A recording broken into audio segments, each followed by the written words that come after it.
नमः शुद्धेभ्यः। ओम नमः शुद्धेभ्यः। नमः श्री वर्धमानाय निर्धूत कलिलात्मने सालोकानां त्रिलोकानां यद्विद्यादर्पणायते। अहिंसा परमो धर्म की, महावीर भगवान की। प्रातः स्मरणे परम पूजाचार्य गुरुवर श्री विद्यासागर जी मुनि महाराज की जय।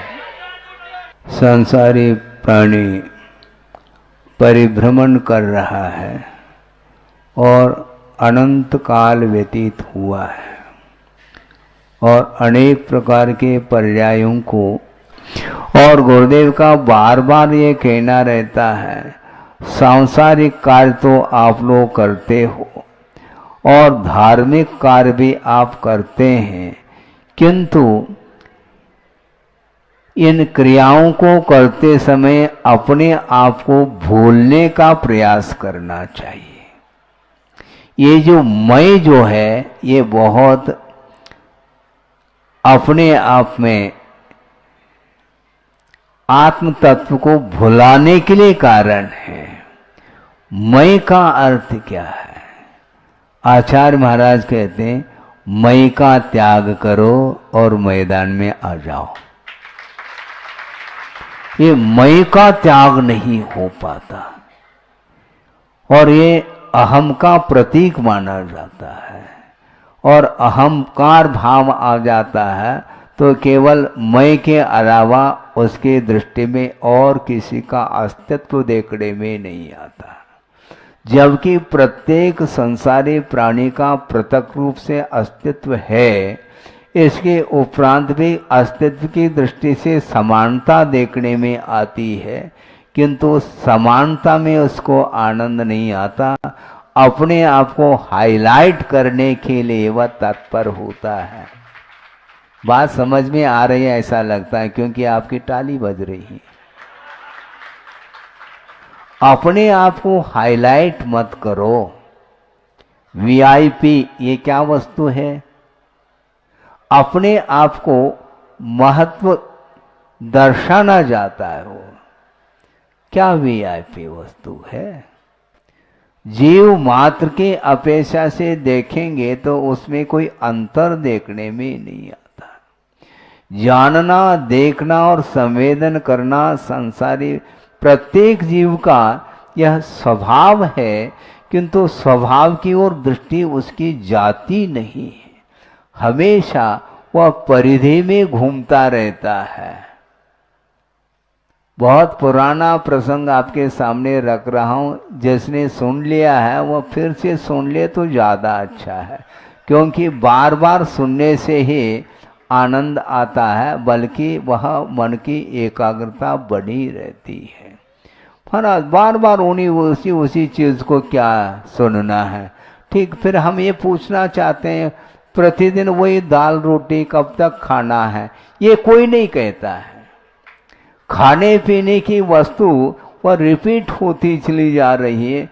सुबह भी वही खा रहा, मध्याह्न में भी वही, कल भी वही खाया था और वर्षों तक वह उसी विषयों का उपभोग कर रहा है, किंतु उसको उससे बोरियत का अनुभव नहीं होता। किंतु धार्मिक क्षेत्र में कोई भी प्रसंग सुनाते, ये तो सुनी सुनाई बात है, तो ठीक है सुनो, फिर से सुनो, क्योंकि सुनना अलग है और उसको आत्मसात करना अलग होता है। एक पतली सी किताब थी, पुस्तिका, उसको हमने बहुत पहले देखी थी, जिस समय मैं दीक्षित नहीं हुआ था, स्कूली पढ़ाई करता था, और वह किताब मुझे देखने को मिली और उसके कवर पृष्ठ पर चित्र है और उसमें लिखा हुआ है मोक्ष नगरी। समझ रहे ना? आप अपने अपने नगर की बात कर रहे थे अभी। हाँ, हम भोपाल से आए हैं, हम सतना से आए हैं, हम अमुक नगर से आए हैं। ठीक है, आए हैं तो जाना तो है ही। हाँ, रिटर्न जो टिकट है वह साथ लेकर के आते हैं हम, है ना। तो ये अपने अपने नगर की बात मत करो, हम दूसरी बात करने जा रहा हूं। मैं मोक्ष नगरी लिखा हुआ था, उस कवर पृष्ठ पर समोसन की रचना है, सर्किल में, बिल्कुल गोलाई में। और समोसन तो समोसन की आकृति गोलाई को लेकर के होती है, और समोसन का वह चित्र है, और उसमें शुद्ध परमेष्टि का भी चित्र है, अनंत परमेष्टि का भी, पांचों परमेष्टियों का वहां पर चित्र है। और उसमें एक वृद्ध व्यक्ति है जो कि जिसके हाथ में क्या है, लाठी है। आप सुनिए, नहीं तो फिर वह चित्र गायब हो जाएगा। अब बीच में और कार्य न करें, एकाग्रता भंग हो जाती है। तो पंच परमिष्टि का चित्र है उस कवर पृष्ठ पर, और एक वृद्ध व्यक्ति है लाठी टेकता हुआ, वह घूम रहा है, और उसके आंखें नहीं हैं। इसलिए वो लाठी टेकता हुआ और एक हाथ से वह दीवार को स्पर्श करता हुआ वह घूम रहा है। और जिस समय प्रवेश करने का समय आता है, उस समय उसको खुजली होती है, पुनः आगे बढ़ जाता है।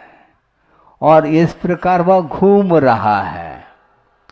चलचित्र तो उसमें नहीं है, किंतु भाव उसमें यही दर्शाया है। और पुनः वह घूम जाता है, राउंड लेता है, और जो ही वह गेट आ जाता है, प्रवेश द्वार, उस समय पुनः उसको सिर में खुजाने का भाव आ जाता है। तो इस प्रकार वह राउंड ले रहा है। अर्थ ये है कि अभव्य का प्रवेश समोसन के अंदर नहीं है।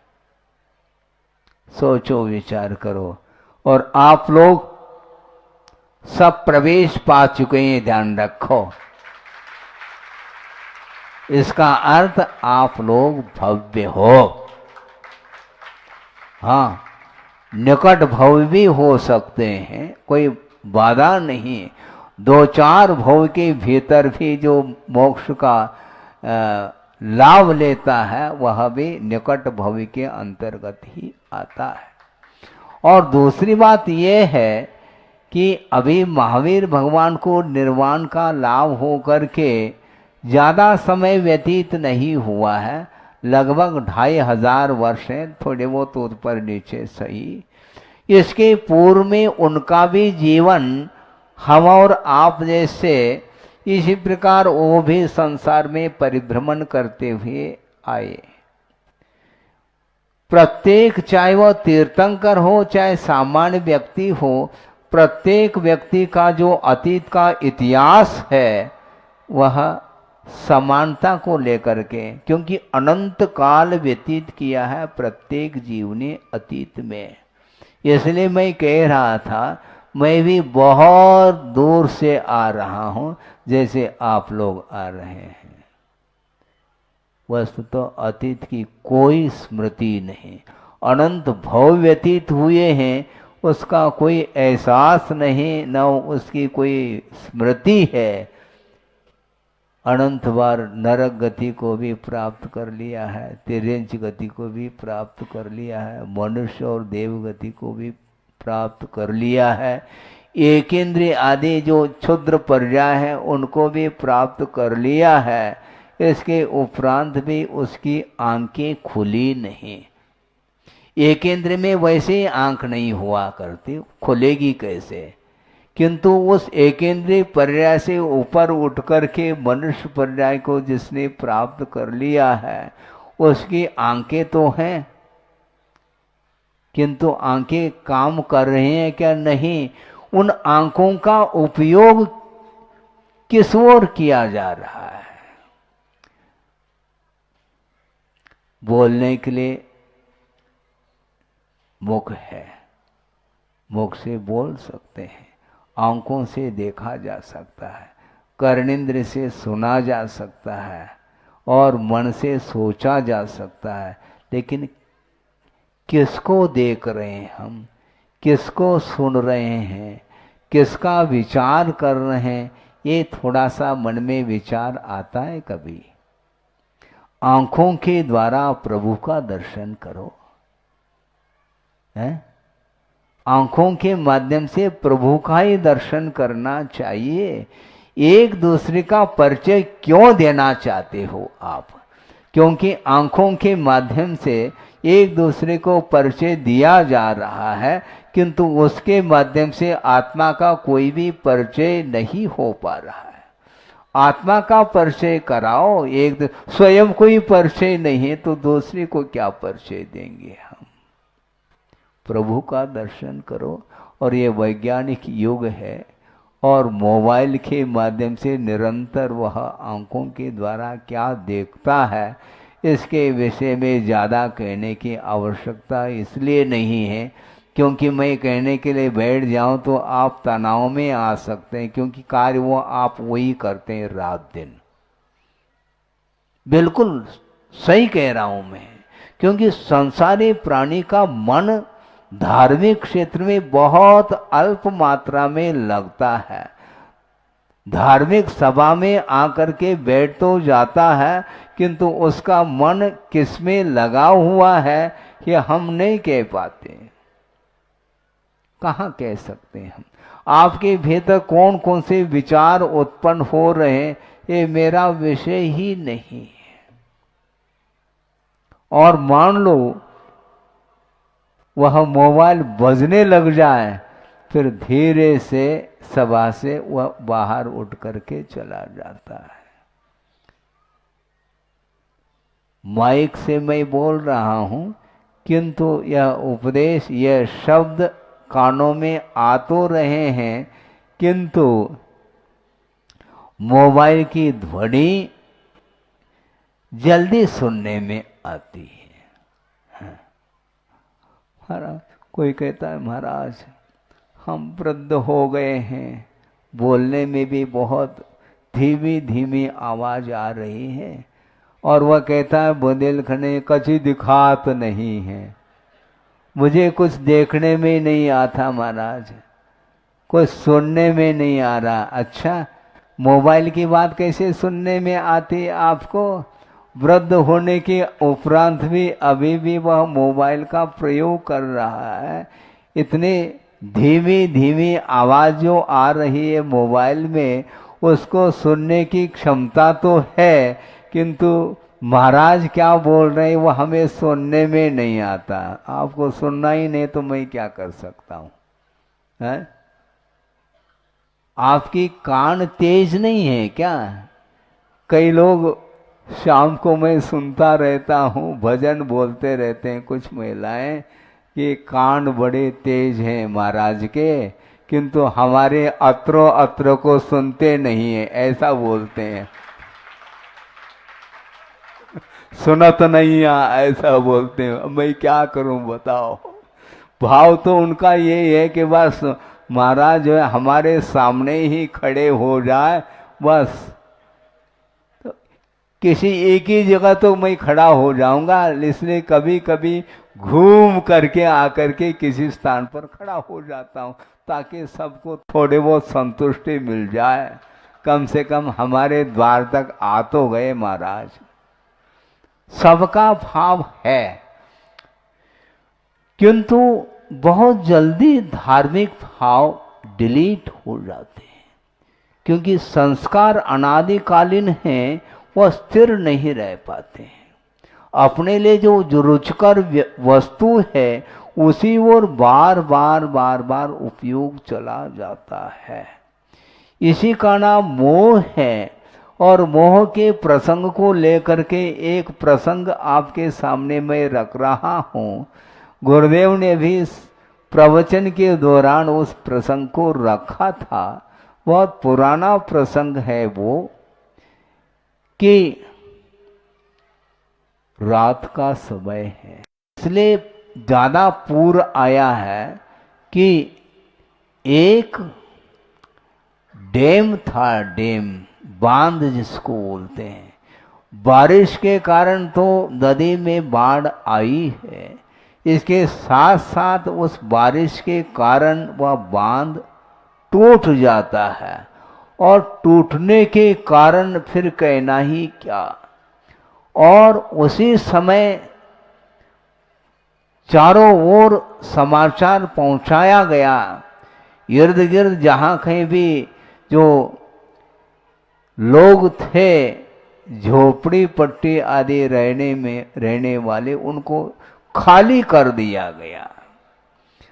और भी बहुत सारे मकान थे, उनको भी खाली करने के लिए संकेत दिया गया। और सारे सारे लोग उस संकेत को, समाचार को सुन करके अपने अपने मकान को खाली करके निकल गए हैं। और जो निकल गए हैं वह सुरक्षित हैं। अब एक परिवार और ऐसा रहा जो कि उस चपेट में आने वाला है, और वह सोच रहा है कि इतना भयानक जो आपदा आ रही है, अब इससे पार तो होना है। और उसने अपने पत्नी को कहा, तुम जल्दी से निकलो, मैं भी निकलने वाला हूँ, तुम अपने बच्चों को लेकर के जल्दी से पार हो जाओ, क्योंकि बहुत कुछ घटना सामने घटित हो सकती है। सारे लोग सुरक्षित हैं, निकल गए हैं, किंतु अभी भी हमें विलंब हो गया है, किंतु निकलना तो है।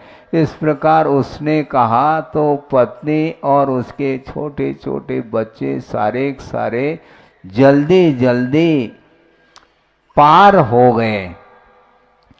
पार होने के उपरांत पे वह व्यक्ति सोच रहा है, परिवार तो पार हो गया, किंतु परिवार का पालन पोषण बिना धन के संभव थोड़ी है। इसलिए उसने सोचा कहाँ पर क्या क्या वस्तु पड़ी हैं, वो सारा ढूंढने लग जाता है, और तिजोरी को खोल करके वह सारी संपदा को उसने बांधने का प्रयास कर रहा अपनी पोटली में। और वह इसमें विलंब हो गया, और वह जाना तो चाहता है, किंतु उस बहाव में बह रहा है। क्यों बह रहा है? जो बहरा होता है वही बह जाता है, ये ध्यान रखो।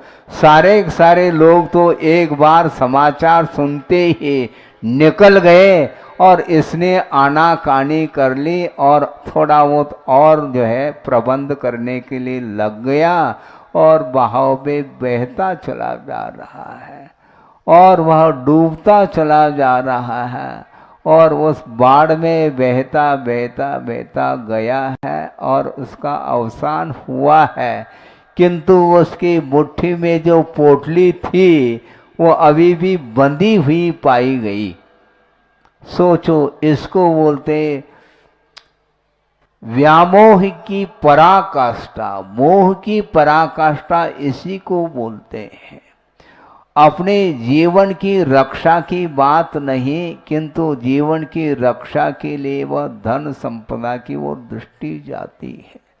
धन संपदा फिर से मिल सकती है, नौकरी चाकरी कर लो तो पुनः धन एकत्रित हो सकता है, किंतु मोह के साथ जो संचित जो वित्त है उसको वह छोड़ना नहीं चाहता। भले ही प्राण छूट जाए तो परवाने के लिए वो चाहिए हमारे लिए। इसलिए आप जहाँ से भी आए हैं, आप यहाँ पर तो हो, किंतु वहाँ पर ताला लगा हुआ मिलेगा मकान के लिए, क्योंकि कोई चोर आकर के लूट न ले। तो संपदा के प्रति, वैभव के प्रति, धन आदि के प्रति जो मोह जागृत होता है, इसलिए उसका उपयोग, उसका मन लगता नहीं है। प्रभु के सामने भी मन लगना खेल नहीं है बंधुओं, क्योंकि परिग्रह लगा हुआ है। परिग्रह का अर्थ ही है चारों ओर से वह आत्मा को ग्रसित करता है। परि आसमन्तात् आत्मानं गृह्णाति इति परिग्रह, चारों ओर से आत्मा को वह जकड़ लेता है, उसका नाम परिग्रह बोला है। इसलिए उतना ही परिग्रह रखो, ज़्यादा रखोगे तो स्थिति उस प्रकार की हो सकती है। और ये घटना जहाँ तक मुझे स्मरण है 1952 की घटना है। पूना में एक बांध था, वह टूट गया और उसके कारण यह बाढ़ आ गई थी और ऐसी घटना घटी। और गुरुदेव ने समाचार पढ़ा होगा पेपर में, उन्होंने सुनाया था कि इस प्रकार की घटना घटती है। तो इस प्रकार अतीत में कितने बार जो है अकाल मरण को प्राप्त किया, जिसका कोई भी हिसाब किताब नहीं है। न हिसाब है न किताब है, दोनों नहीं है, ध्यान रखो। लेकिन अभी भी संसारी प्राणी शरीर की रक्षा करने के लिए लगा हुआ है और एक दूसरे के साथ वह बैठ करके आनंद का अनुभव करता है। वह राग का आनंद है। शारीरिक और मानसिक जो शांति है वह तात्कालिक है, बल्कि वह शांति पराधीन शांति मानी जाती है। जब तक संपदा है तब तक आप आनंद के साथ निश्चिंत हो करके सो रहे हैं, अन्यान्य कार्य भी कर रहे हैं। किंतु जिस समय यदि मान लो इस प्रकार की कोई घटना घटती है तो उस समय होश हवास खो जाता है। अपनी आप की रक्षा तो करना चाहता है संसारी प्राणी, किंतु आत्मा की रक्षा पर वस्तुओं से संभव नहीं। आत्मा की रक्षा आत्मा के द्वारा ही संभव है। अपने आप में आना पड़ेगा। आप अपने आप में रहते हैं क्या महाराज, हम दूर दूर से आए हैं, आप अंदर कहाँ हैं? आप तो बाहर ही घूमते रहते हैं। हाँ, बाहर रहने वाले को क्या कहा मालूम है? जो जिसकी दृष्टि आत्म तत्व से बाहर जाती है वो कौन होता है? शरीर को ही आत्मा मान करके जो हो कार्य कर रहा है सांसारिक कार्य, उसका नाम बहिरात्मा कहा है। हाँ, और एक स्थान पर एक अच्छे बहुत विस्मय हो जाता है। वह प्रसंग दिया है सिद्धांत ग्रंथों में, शुद्ध परमेष्टि को बहिरात्मा कहा। महाराज ये क्या है समझो।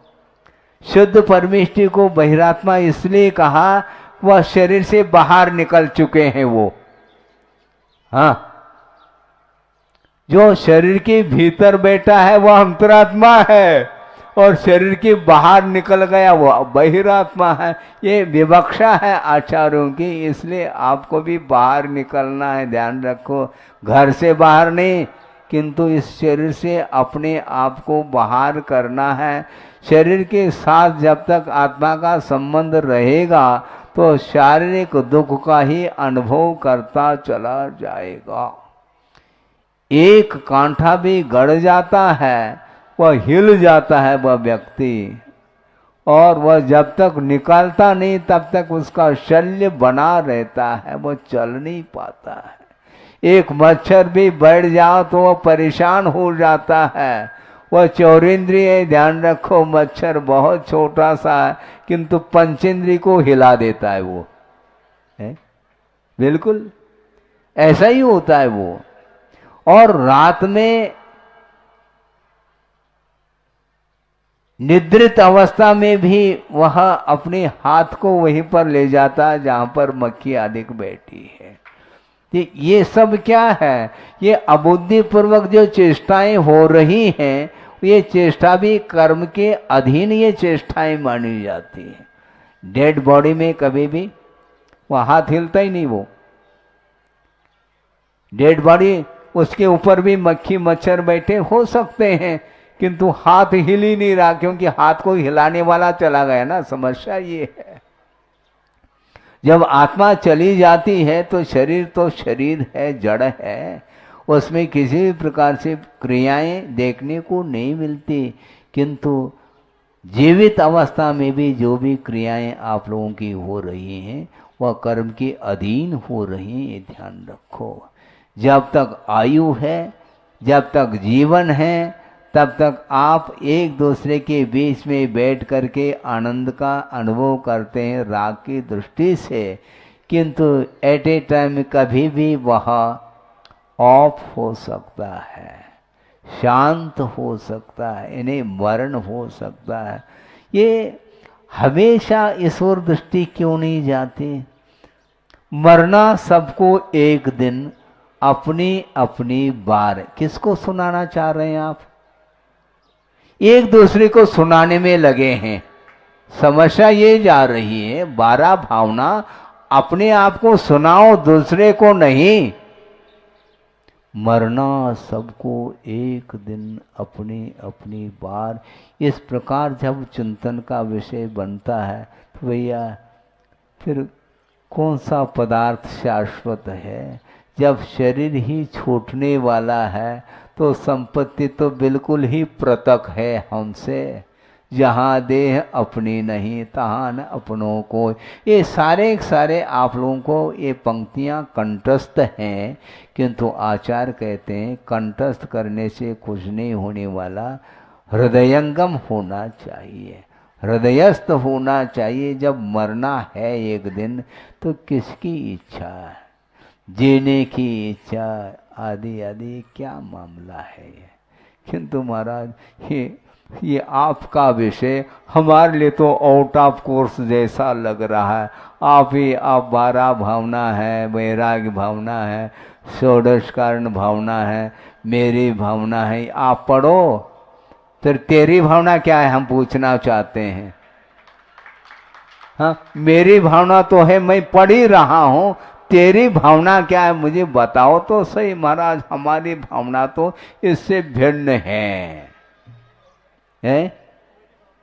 क्या है? हाँ, महाराज कह रहे मेरी भावना ये वो मरी भावना है, कह रहे हो वो भावना ही मर चुकी, हम क्या कहा जाए। सोचो विचार करो। लेकिन यह ऐसा संसार चल रहा है, उसको एहसास नहीं होता। अनंत बार मरण को प्राप्त हुआ है, फिर भी मरण से भीति उत्पन्न होती है और अपने आप की रक्षा का भाव कर लेता है वो। सोचो विचार करो। महाराज फिर कैसे करें? क्या कुछ करना नहीं आपको? जो कर रहे हैं वो ना करें, बस इतना हमारा कहना है। क्या करें ये नहीं पूछो, हम ये बताना चाहते हैं आप जो कर रहे हैं वो ना करो। तो क्या करना महाराज? जो कर रहे हैं वह न करो का अर्थ सांसारिक क्रियाओं को कम करिएगा आप, और ज़्यादा से ज़्यादा धार्मिक क्रियाओं के लिए समय देना चाहिए। कभी भी वह मृत्यु सामने खड़ी हो सकती है। उस समय थोड़ा सा काम रह गया है, फिर बाद में हमें ले जाना नहीं। यमदेव आता, यमदेव कोई वस्तु नहीं, किंतु व्यवहार में ये बनाया जाता है कि यमदेव खड़ा है आपको ले जाने के लिए, वह कान पकड़ करके ले जाएगा, वो तुम मना नहीं कर पाओगे। हाँ, ये 5 मिनट थोड़ा थोड़ा और समय है।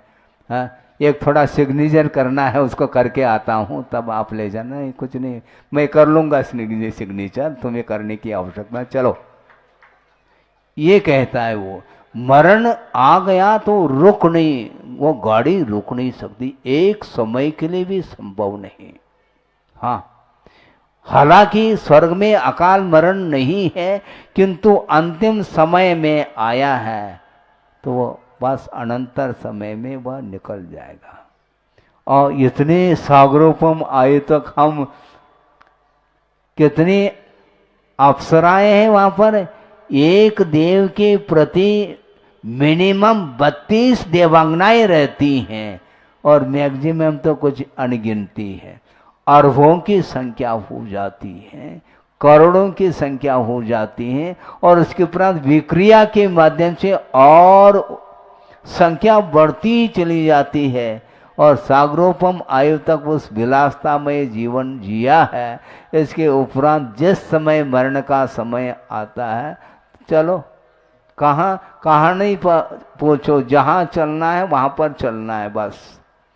और वहाँ पर क्या कर लोगे, वह यंत्र भी क्यों ना हो, उसको निकलना पड़ेगा। मुकुट उतारो, यहीं पर जाना है, खाली शरीर तुम्हारा वैकृत यहीं पर रहेगा, कपूर के समान वह विलीन हो जाएगा, और दूसरा शरीर मिलना है। इसलिए आप लोगों के लिए कौन सा शरीर मिलेगा ये मेरा विषय नहीं है, किंतु धार्मिक अनुष्ठान के माध्यम से अपने परिणामों को पवित्र बनाते हुए यदि जीवन व्यतीत करते हैं तो आत्मा की उन्नति हो सकती है। नहीं है तो उस बाढ़ में जिस प्रकार व्यक्ति बहता चला गया, उसी प्रकार अनंत बार हमारा जीवन इसी प्रकार विषय रूपी बाढ़ में बहता चला गया है। और भविष्य में इस प्रकार के बाढ़ से बचने के लिए प्रभु की आराधना करते रहें, गुरु की आराधना करते रहें, जिनवान की उपासना करते रहें। उसके माध्यम से ही आत्मा का उद्धार हो सकता है, और हो इस पवित्र भावना के साथ। अहिंसा परमो धर्म की जय। चतुर्गति रूप संसार में संसारी प्राणी अपने अपने परिणामों के अनुरूप कर्म का बंध कर लेता है, और उसका फल भोगने के लिए अन्यत्र वह चला जाता है। और चार गतियों में एक मनुष्य गति एक ऐसी है जहाँ से सब जगह रास्ते खुले हैं। जैसे आप लोग जनसंघ बोलते हैं ना, हाँ। सब जगह रास्ते खुले का अर्थ ये है कि मनुष्य मर करके पुनः मनुष्य पर्याय को भी प्राप्त कर लेता है, कर सकता है। मनुष्य गति से तिर्यंच पर्याय को भी प्राप्त कर सकता है, देव गति और नर गति को भी प्राप्त कर सकता है, और चाहें तो मोक्ष को भी प्राप्त कर सकता है। लेकिन चाहने से, आप लोग ताली तो बजा रहे हैं, किंतु चाहने से मुक्ति नहीं मिलती है, इसको भी लिख करके रखो। चाहने से,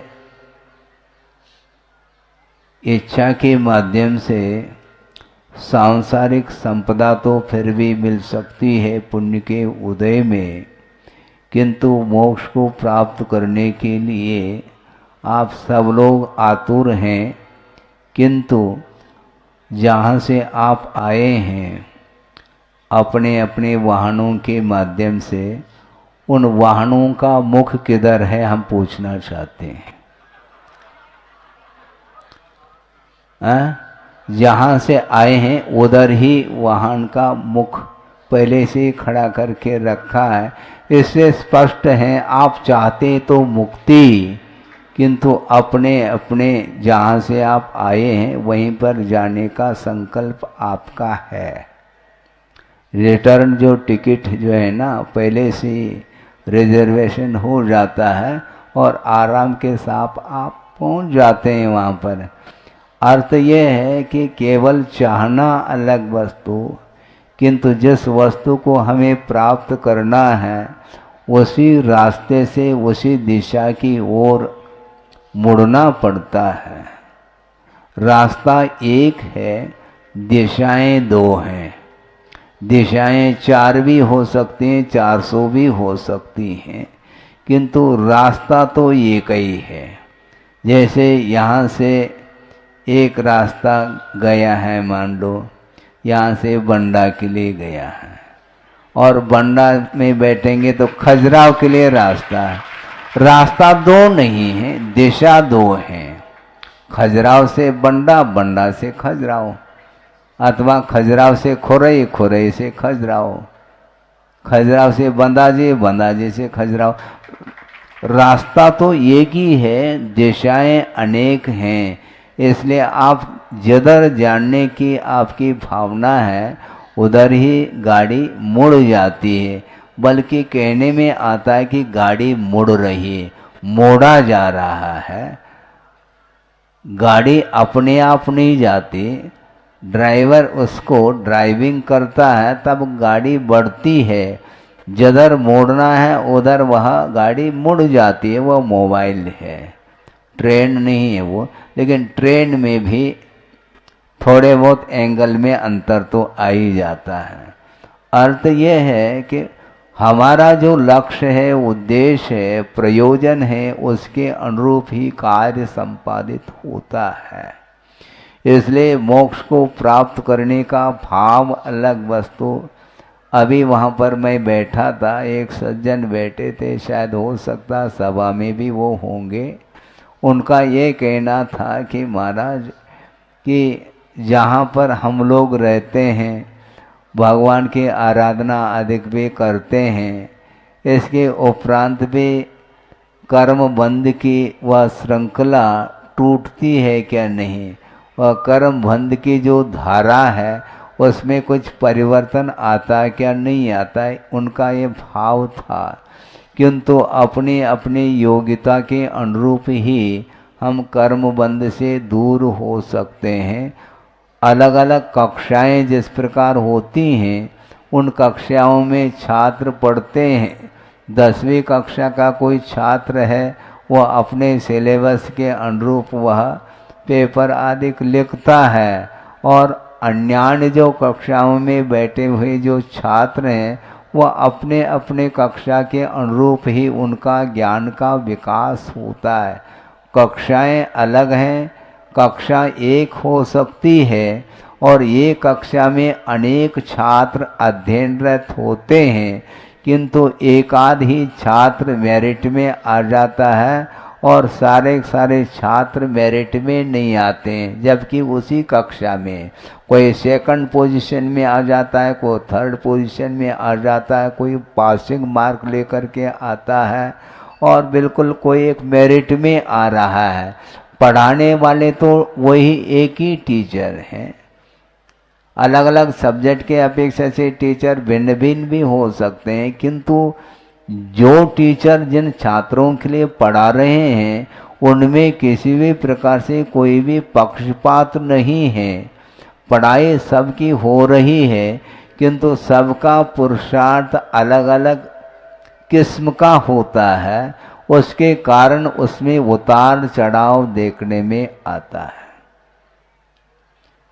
पुरुषार्थ आपका जिस क्वालिटी का होगा उसी के अनुरूप आपके लिए अंक मिलेंगे। कुछ दिन पूर्व में भी कुछ IAS IPS जिसको आप लोग जो भी बोलते हैं, हमें कोई जानकारी नहीं है, सुन सुन करके हमें थोड़ा सा याद हो जाता है, क्योंकि वह सिलेबस में है ही नहीं। अपने सिलेबस में हम क्या कर सकते हैं।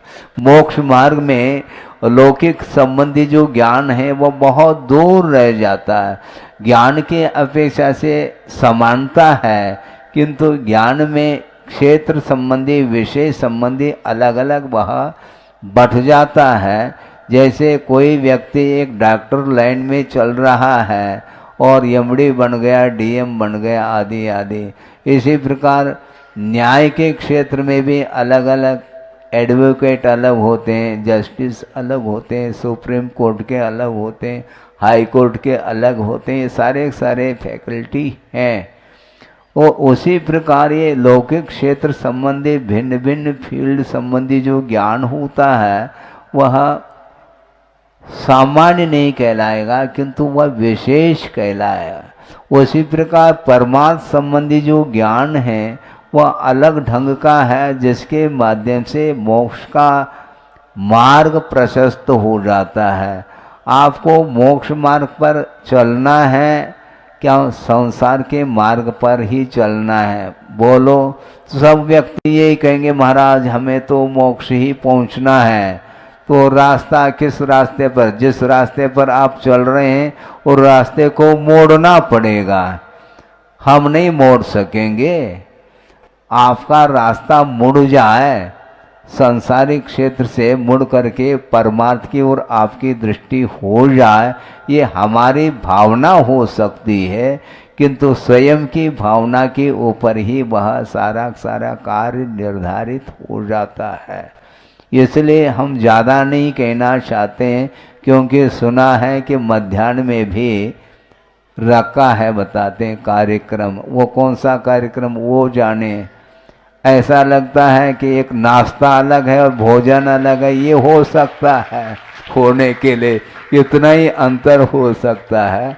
और आज यहाँ पर जनता बैठी है, पूरा का पूरा ये भरा हुआ है परिसर है। संभव है इससे अधिक संख्या हो सकती है, इसलिए बड़े पंडाल की बात करते हैं। चाहे वो छोटे पंडाल हो चाहे बड़ा पंडाल हो, बात तो परमार्थ की होगी, ये ध्यान रखियो।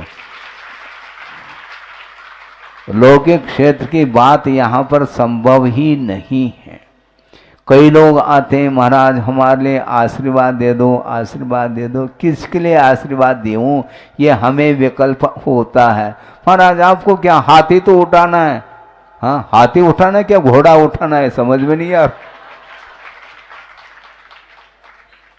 क्या हाथी तो उठाना है महाराज, हाथ तो उठाएंगे। समस्या ये है हमारे सामने कि आप किसके लिए आशीर्वाद मांगना चाहते हैं।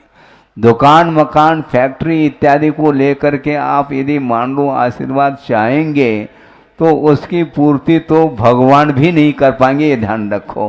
क्योंकि भगवान इसलिए आशीर्वाद नहीं देते क्योंकि वो स्वयं संसार से पार हो गए हैं, और दूसरे को संसार में बने रहने के लिए वो आशीर्वाद देंगे क्या? संभव नहीं। वो मोक्ष मार्ग पर प्रशस्त जो मार्ग बना हुआ है उस पर कोई आरूढ़ होना चाहता, उसके लिए तो भगवान भी आशीर्वाद दे सकते हैं, वैसे देते नहीं हैं। इसके उपरांत भी उनकी आराधना करने से हमारा कार्य संपादित होता है, किंतु मोक्ष मार्ग संबंधी कार्य को संपादित करना है तो भगवान के चरणों में जाने की आवश्यकता है। यहाँ पर इसके अलावा और कोई भी बात नहीं होगी। समझने के लिए मान लो किसी को लोहा खरीदना है और वह यदि मान लो कपड़े के दुकान में पहुंच जाए तो वहां पर मिलेगा क्या? मिलता है? तो फिर क्यों नहीं मिलता? अलग अलग है दुकान, अलग अलग दुकान है, तो वहां पर जिस दुकान में आप जाना चाहो उस दुकान में वही चीज मिलेगी जिस संबंधी वह दुकान खुली है। तो उसी प्रकार यहाँ पर मान लो जौहरी का दुकान है तो उसमें आप हीरे माणिक इत्यादि खरीदना चाहो तो वहाँ पर चले जाओ। ऐसा थोड़ी कि पान के दुकान में चले जाओ तो हमें माणिक चाहिए मोती चाहिए कह दो तो मिल जाए, हैं? पूरा वो अपने पान का दुकान जो है ना, क्या है? ऐसे कई दुकान खरीद लो फिर भी पन्ना हीरा इत्यादि के बराबर उसकी संपदा नहीं मानी जाएगी। इसलिए आप मोक्ष मार्ग की बात करते हो तो खाली बात करने से काम नहीं चलने वाला, कार्य करने की आवश्यकता है। इसलिए हमने सुबह भी वहाँ पर चर्चा यही की थी, जो व्यक्ति धर्म की आराधना अपने ढंग से करता है, श्रद्धान के साथ भी धर्म की आराधना की जाती है और चारित्र के साथ भी धर्म की आराधना होती है, उन दोनों की आराधना में बहुत बड़ा फर्क देखने में आता है। ज्ञान की आराधना है किंतु कक्षाएं भिन्न भिन्न है ना। हमने इसलिए पहले भूमिका बना दी थी कि एक नर्सरी में है LKG UKG, पता नहीं कौन कौन सी KG। हम KG का अर्थ किलो समझते थे जब मुझे ज्ञान नहीं था। इधर आकर के KG, हमने सोचा KG का अर्थ किलोग्राम होता है, ये KG का अर्थ क्या? नहीं महाराज, KG का अर्थ ये कक्षा की ही एक बात आती है। पहले प्रथम कक्षा के पूर्व में भूमिका के रूप में जो ज्ञान दिया जाता है उसी को इस प्रकार के संज्ञा नामकरण किया जाता है। ये नर्सरी अलग है, LKG UKG सब अलग है। उसके बाद फिर फर्स्ट में आ जाता है। फर्स्ट नंबर में नहीं आता, फर्स्ट कक्षा में आया, ये ध्यान रखो। उसके बाद दूसरी तीसरी आदि कक्षाएं पार करता करता चला जाता है, तब कहीं जा करके वह अपने अपने फील्ड का ज्ञान प्राप्त कर लेता है। इसलिए मोक्ष मार्ग संबंधी ज्ञान प्राप्त करने के लिए यूनिवर्सिटी कॉलेज आदि की कोई आवश्यकता नहीं है, क्योंकि सांसारिक संबंधी ज्ञान प्राप्त करने के लिए सारे साधन उपलब्ध है संसार में, किंतु परमार्थ संबंधी ज्ञान को प्राप्त करने के लिए आपको समय सार भी पढ़ने की आवश्यकता नहीं है, ध्यान रखो। हाँ, क्योंकि समय सार में जो बात लिखी है वही बात अन्य ग्रंथों में भी वह मिल सकता है, वह विषय मिल सकता है, क्योंकि भेद विज्ञान होने की आवश्यकता है। वहाँ पर भेद विज्ञान की चर्चा कर रहे थे कोई, महाराज भेद विज्ञान होने के उपरांत फिर कर्म बंद कैसा होता होगा? कर्म बंद होना बंद हो जाए ऐसा नहीं बंद होता। भेद विज्ञान का अर्थ है प्रत्येक वस्तु के स्वरूप संबंधी जो ज्ञान हो जाता है। भेद का अर्थ विभाजन होता है? जैसे समझने के लिए फल रखे गए हैं बाजार में, सब्जी मंडी आदमी, गला मंडी में नहीं। नहीं तो आप वहाँ पर फल खरीदना हो तो संभव नहीं। तो सब्जी मंडी में आप पहुँच गए हैं तो फल रखे गए हैं, अब उसमें विभाजन करना है। आपको आम चाहिए कि अमरूद चाहिए, केला चाहिए कि चीकू चाहिए, ये सब कुछ भेद माना जाता है। भेद का अर्थ विभाजन होता है, स्वरूप का विभाजन, पदार्थों की अपेक्षा से स्वरूप की अपेक्षा से विभाजन होता चला जाता है। उसी प्रकार यहाँ पर भेद विज्ञान का अर्थ इतना है कि जीव का क्या स्वरूप है और पुद्गल का क्या स्वरूप है, इसका ज्ञान हो जाए इतना पर्याप्त है। क्योंकि जो पौद्गलिक पदार्थ है उसका मेरे साथ कोई भी संबंध नहीं है, क्योंकि वह पराई वस्तु है। और अपनी वस्तु क्या है? आत्म तत्व है। महाराज फिर हम खाली हो जाएंगे।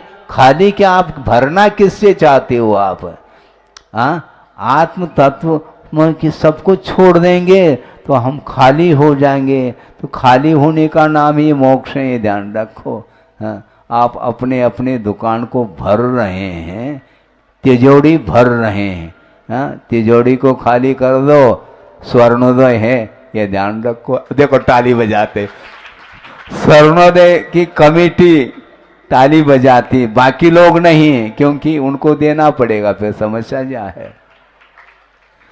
आचार्य ये कहना चाह रहे हैं कि ये जितने भी पर पदार्थ हैं जिनके साथ अनादिकालीन जीव का संबंध हुआ है, वो संबंध का विच्छेद करने के लिए पर वस्तुओं के प्रति जो लगाव है, जो अटैचमेंट है, उसको जब तक आप कम नहीं करोगे, पूरी तरह से अटैच को छोड़ना अलग है, किंतु उसको कम भी किया जा सकता है। राग को कम करने का पुरुषार्थ करिए। पूर्ण रूप से राग का परित्याग संभव नहीं है मान लो किसी के लिए, उसके लिए यही कहा जाता है कि अनुपात से राग को कम करने का पुरुषार्थ करना चाहिए। उसमें तीव्रता आ गई तो उसका विकास रुक जाएगा, और उसमें मंदता यदि आती है कषाय में, तो निश्चित रूप से उसका विकास प्रारंभ होता है। जो अनंत आशा है उसको समाप्त करने का जो पुरुषार्थ कर रहा है या कर चुका है, उसके लिए सम्यक की उपलब्धि होती है, और उसके माध्यम से अनंत संसार का विच्छेद होता है, ऐसा आगम में उल्लेख है। सरल भाषा में हम समझा रहे हैं, लेकिन आपको सिद्धांत ही दिया जा रहा है। आप सिद्धांत से हट करके भी कुछ आप चाहते हो तो उदाहरण आदि के माध्यम से हम दे सकते हैं। आपका मन उदाहरण में लग जाता है, विषय में बहुत कम मन लगता है आपका। महाराज कोई न कोई ऐसा दृष्टांत दे दो ताकि हमारा मन लग जाए। तो दृष्टांत में ही मन लगा हुआ आपका, उपदेश में मन लगना चाहिए। हैं, मोक्ष मार्ग संबंधी जो उपदेश दिया जाता है अथवा धर्म का जो उपदेश दिया जाता है, उस समय बहुत सारे दृष्टांत देने की आवश्यकता नहीं पड़ती है, क्योंकि अपनी वस्तु की पहचान जिसे नहीं है तो उसके लिए हम कौन कौन से दृष्टांत दें, हमें समझ में नहीं आती बात। आत्मा अमूर्त है, उसके लिए दृष्टांत भी अमूर्त ही दिया जाएगा, समझ में बात आएगी क्या? अमूर्त आत्म तत्व है और दृष्टांत हम मूर्तिक वस्तु का दे दें तो बात समझ में नहीं आती है। इसलिए अपना और पराया क्या है इसको हमें समझना है। 5 इंद्रियों के माध्यम से जो भी वस्तु पकड़ में आ रही है वह मूर्तिक पदार्थ है, पौद्गलिक वस्तु है, जो कि आत्म पदार्थ से, आत्म वस्तु से या आत्म द्रव्य से उसका स्वरूप बिल्कुल भिन्न है। अपने आत्म तत्व में लीन होने के लिए सबको भूलना पड़ता है, पूरे जगत को ही भूलना पड़ता है और जगत रहना पड़ता है। समझ में आ रहा है नहीं? जगत रहने का अर्थ जागृत रहने की आवश्यकता है। यदि जगत को समझना चाहो तो जागृति के साथ ही हम संसार के स्वरूप को समझ पाएंगे, अन्यथा हम बिल्कुल समझ नहीं पाएंगे।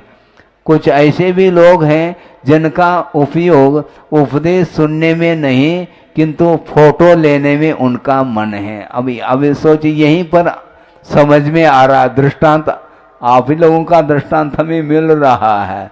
उपदेश सुनाओ महाराज, हम सुनाने के लिए बैठे हैं और वो फोटो ले रहे हैं, उनका उपयोग उसमें लगा हुआ। उसमें उपयोग लगेगा तो केवल मात्र तस्वीर आएगा, उसमें चित्र आएगा, किंतु उसमें क्या, इसके अलावा क्या आएगा मुझे बताओ। इसलिए आपके पास सुनने के लिए क्या है? कान है, एक नहीं। हाँ, इसलिए दुकानदार, 2 कानदार हैं आप लोग, ऐसा गुरुदेव बोलते थे, हम याद दिला रहे हैं आप लोग, कहीं आप भूल न जाओ। गुरुदेव बार बार कहते हैं 2 कान वाले जो होते हैं वो दुकानदार माने जाते हैं। इसलिए हमारा बार बार यह आप लोगों को कहना है कि वस्तुतः 2 कान होते हुए भी उपदेश को तो सुना जा रहा है कानों से, किंतु कान जिसके पास है वो उपदेश सुन सकता है, किंतु उसका जो आशय है वह कान नहीं पकड़ सकता, कितने भी तुम कान पकड़ लो। किंतु उपदेश का जो आशय है, जो मीनिंग है, उसको पकड़ने की क्षमता मन के अंदर है, ये ध्यान रखो। इसलिए मनोयोग के साथ धार्मिक क्रियाओं को संपन्न करना चाहिए। हाँ, क्योंकि भेद विज्ञान होने के उपरांत, सम्यक दर्शन प्राप्त होने के उपरांत वह कभी भी धार्मिक क्षेत्र में वह किस ढंग से वह क्रियाओं को करता है, बहुत सौम्यता के साथ सबके प्रति वात्सल्य भाव रखते हुए वह मोक्ष मार्ग पर चलता है। इसको सोच लेना चाहिए। आज से आप लोगों को बहुत ध्यान देने की आवश्यकता है कि वस्तुतः धार्मिक क्रियाएं जो होती हैं वह धार्मिक क्रियाएं पकड़ में आनी चाहिए दूसरे के लिए। क्रियाएं धार्मिक जैसे लगती हैं किंतु उसमें भी एक दूसरे के प्रति कोई वात्सल्य का भाव देखने में नहीं आता है, केवल अपना अपना भाव ही, आधिपत्य का भाव आदि आदि को लेकर के जो उतर आता है संसार में, उसके माध्यम से आत्मा का कल्याण होने वाला नहीं। क्योंकि रौद्र ध्यान की सामग्री, आर्त ध्यान की सामग्री ये अलग है, और धर्म ध्यान की जो सामग्री है वह केवल प्रभु के पास उनके चरणों में जाकर के आप बैठ जाओगे, एक क्षण के लिए भी बैठोगे तो निश्चित रूप से आपको शांति का अनुभव होगा। हाँ, वस्तुतः प्रभावना दहशत पैदा करके प्रभावना नहीं की जा सकती, ये ध्यान रखें आप लोग। बिल्कुल मैं इसलिए स्पष्ट शब्दों में कहना चाहता हूँ, गुरुदेव ने 50-55 साल के भीतर जो कार्य किया है वह आज वर्तमान में देखने को नहीं मिल रहा है, और आप लोगों को कान खोल करके इस वातावरण को देखना चाहिए और आगम के अनुरूप अध्ययन करने का प्रयास करिएगा।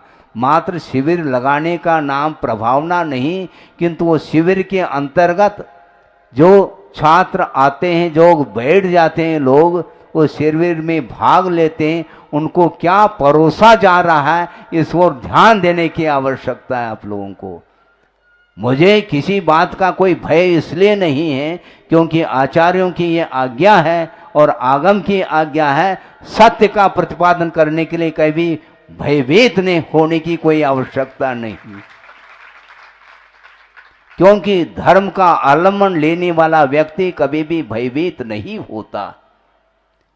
क्योंकि लौकिक क्षेत्र में बहुत सारे युद्ध खड़े हो जाते हैं। हमने सुना था ये यूक्रेन, क्या क्या बोलते हैं उसको, हाँ यूक्रेन और कौन सा, रूस, इन दोनों में सालों से लड़ाई चल रही है और उसमें मार काट के अलावा कुछ नहीं हो रहा है। सारे बिल्डिंगों को तहस नहस किया जा रहा है।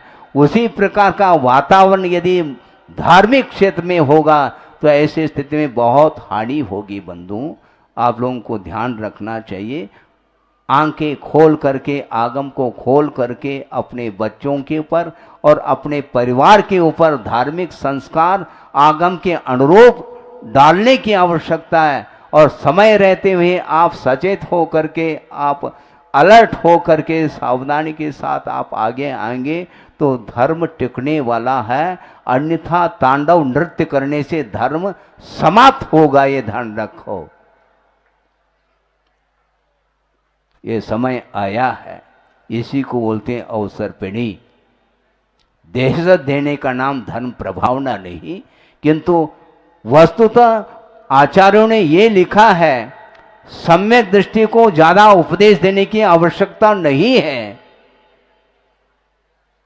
किसको आवश्यकता उपदेश देने की? जो उन्मार्ग पर चलता है उनको उपदेश दो, और जो उन्मार्ग पर चलता है उसको उपदेश हम तब देंगे जब उपदेश का पात्र होता है, तो उसको हम उपदेश देंगे। उपदेश सुनने के लिए वह कटिबद्ध हो जाता है, दोनों हाथ जोड़ करके वह खड़ा हुआ है, भगवान मैं अनंत काल से उन्मार्ग पर चलता आ रहा हूँ, मुझे प्रशस्त रास्ता चाहिए। इस प्रकार जो आता है उसके प्रति करुणा करके उपदेश दिया जाता है, युद्ध करके कभी उपदेश दिया नहीं जाता, ये ध्यान रखो आप। महाराज आपको क्या हो गया? हुआ कुछ नहीं है, जो दिख रहा है वो देखा नहीं जाता, ये ध्यान रखो।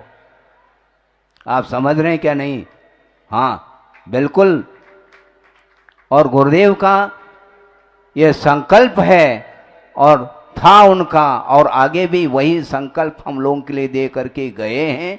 कभी भी उपदेश देते समय किसी का उपदेश के द्वारा अहित नहीं होना चाहिए, और उपदेश के द्वारा विघटन नहीं होना चाहिए समाज में। और समाज में यदि विघटन होता है उसका सारा का सारा श्रेय उपदेश देने वाले के ऊपर चला जाता है, ये हमेशा ध्यान रखिएगा।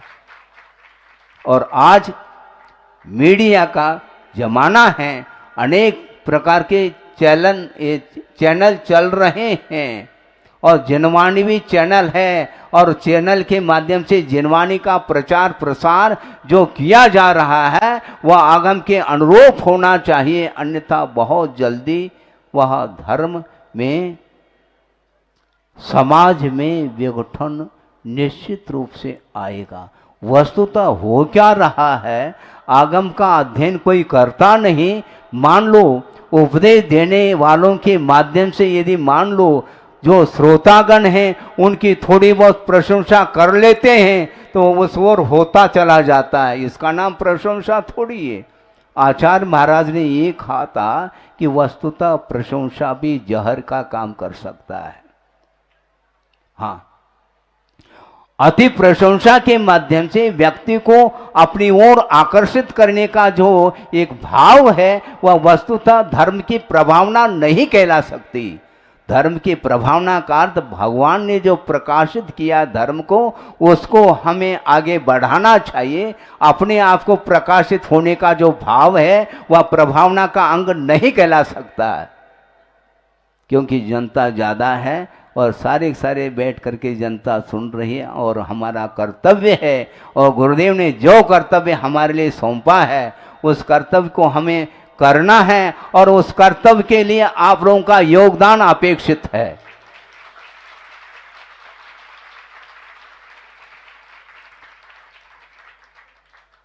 धर्म प्रभावना मात्र श्रवण के द्वारा नहीं होती, ध्यान रखो। हाँ, क्योंकि श्रवण परंपरा जो कायम रहेगी उसके लिए योगदान श्रावकों का होता है, ये ध्यान रखो। और श्रावक यदि मान लो आगम की विपरीत धारणा बना करके अपने अपने चाल से यदि चलेंगे तो निश्चित रूप से संगठन नहीं होगा, विघटन निश्चित होगा। इसलिए हम चाहते हैं, ज़्यादा नहीं कहना अच्छा नहीं लगता, क्योंकि अच्छा नहीं लगता है अलग वस्तु, किंतु जो दवाई होती है वह कड़वी होती है, ध्यान रखो। रोग को निष्कासित करना है तो उसके लिए कुन्यान की आवश्यकता पड़ती है, और मान लो कुन्यान नहीं है तो चिरायता जिसको बोलते हैं, काढ़ा, क्वात, काढ़ा अलग है, क्वात अलग है। काफ़ी समय तक उसको उबाला जाता है, तब जा करके उसमें अनेक प्रकार के जो जड़ी बूटी हैं जो कड़वाहट को लेकर के वो उसका अर्क आ जाता है उसमें, और उसके माध्यम से ज्वर निष्कासित होता है। इसलिए आचार्यों ने ये कहा है, 4 संज्ञाएं हैं संसारी प्राणी के लिए अनादिकाल से लगी हुई हैं, उसके माध्यम से ही वह अपने स्वरूप का बोध उसको हो नहीं पा रहा है। शाश्वत स्वज्ञान विमुखा सागारा विषयोन्मुखा। सागार अर्थात गृहस्थ है जिसके पास 4 प्रकार की संज्ञाएं लगी हुई हैं, आहार, भय और वासना और परिग्रह। इन चारों संज्ञाओं से वह, इन 4 संज्ञा रूपी ज्वर से वह ग्रसित होता चला जा रहा है। इसलिए वह सागार विषयोन्मुखा, विषयों की उन्मुख, विषयों के सम्मुख पहुंचा हुआ है, और वह अपने आत्मज्ञान से विमुख हुआ है। आत्मज्ञान, जिस उपदेश में आत्मा का बोध प्राप्त होता है, जिस उपदेश में रत्नत्रय का बोध प्राप्त होता है, जिस उपदेश में धर्म का स्वरूप ज्ञात होता है, और जिस उपदेश के माध्यम से कषाय का शमन होता है, उसी का नाम वस्तुतः सही मायने में उपदेश माना जाता है।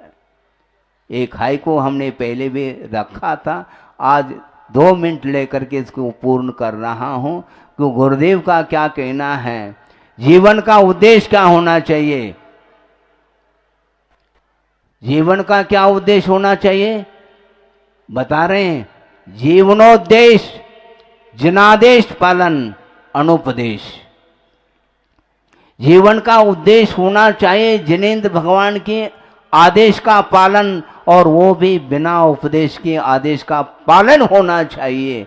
तब वह वस्तुतः वह धर्म के प्रति उसका समर्पण भाव सामने आता है। अपने प्रयोजन को शुद्ध करने के लिए अनेक प्रकार के जो है इसके साथ उनको किन शब्दों में हम व्याख्यायित करें, बहुत कठिन होता है। अपने अपने प्रयोजन को लेकर के वह बहुत अनेक प्रकार के साधनों को अपनाता है। वो साधन वस्तुतः देखा जाए वह साधन नहीं है। हाँ, मोक्ष मार्ग के लिए साधन क्या है? 3 ही साधन है। रत्नत्रय कहा है, और कोई रत्न नहीं जोड़ा है, ध्यान रखो। पैसे के माध्यम से, धन संपदा के माध्यम से अपने ओर आकर्षित करने का नाम वस्तुतः धर्म है नहीं, क्योंकि जिस धन के माध्यम से असत्य का पोषण होता है, असत्य को बढ़ावा मिलता है, और जिस धन के माध्यम से सत्य का विनाश होता है, वह वस्तुतः धन नहीं, वह धन किसी काम का नहीं, वस्तुतः उस धन के माध्यम से संसार का ही विकास होता है। इसलिए हमें बहुत शांति के साथ मन लगा करके, मनोयोग के साथ, इसलिए कह रहा हूँ कि बहुत अल्प समय मिला है बंधुओं धर्म साधन करने के लिए। मान लो कोई 50 साल का हो गया, कोई 70 साल का, 80 साल का हो गया, औसत क्या है जीवन के बारे में आपको ज्ञात है क्या? 60-65 साल 70 साल के हो गए तो अवसान होने को होता है। तो ऐसी स्थिति में थोड़ा सा अल्प जीवन बचा है, उसमें हमें कर्मों के साथ संघर्ष करना है, किसी व्यक्ति विशेष से संघर्ष नहीं करना। हमें ध्यान रखो, किसी व्यक्ति विशेष के प्रति संघर्ष करोगे निश्चित रूप से वह पुण्य उसका क्षीण हो जाएगा। हमें पुण्य को क्षीण नहीं करना, क्योंकि साथ से पुण्य के माध्यम से वस्तुतः मोक्ष मार्ग पर आरूढ़ होने के लिए अवसर मिलता है।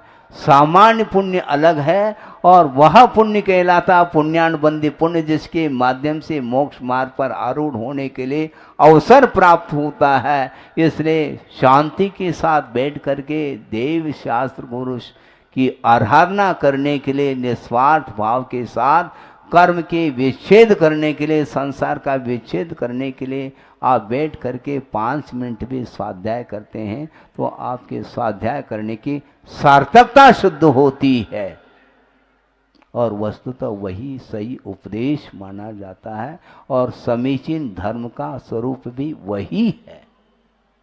जिस धर्म के माध्यम से संसार रूपी गर्त से संसारी प्राणी ऊपर उठ जाता है और वह धर्म कहाँ पर स्थापित करता है? उत्तम सुख अर्थात मोक्ष सुख में स्थापित कराने वाला वह धर्म माना जाता है।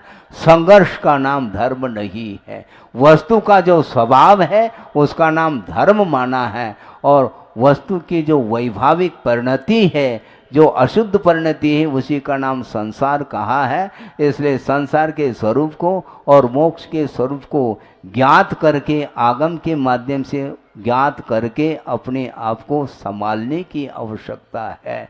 जब तक सूर्य अस्त नहीं हुआ है तब तक प्रकाश में रह करके आप लोग सारे सांसारिक कार्य करते हो। उसी प्रकार धार्मिक कार्य करने के लिए अवसर मिला है, अन्यथा यह पंचम काल समाप्त होगा तो छठा काल आने वाला है, वहाँ पर सिवाय युद्ध के और कुछ नहीं होगा। और उसी की तैयारी में समझता हूँ कि वर्तमान में भी इसी प्रकार वह एक दूसरे के प्रति कलह का वातावरण निर्मित करके वह आधिपत्य प्राप्त करने का एक संकल्प लेता है। उसके माध्यम से संसार का कभी भी अंत नहीं होने वाला है, उसका संसार अनंत रूप में रहा। संसार का अंत नहीं होता महाराज, कैसे होगा महाराज? कलह के द्वारा नहीं। अभी पंचायत काय का स्वाध्याय चल रहा था, उसमें जो कालुष्य भाव है उसके माध्यम से पाप प्रकृति का आश्रय होता है, ऐसा कुंददेव का कहना है।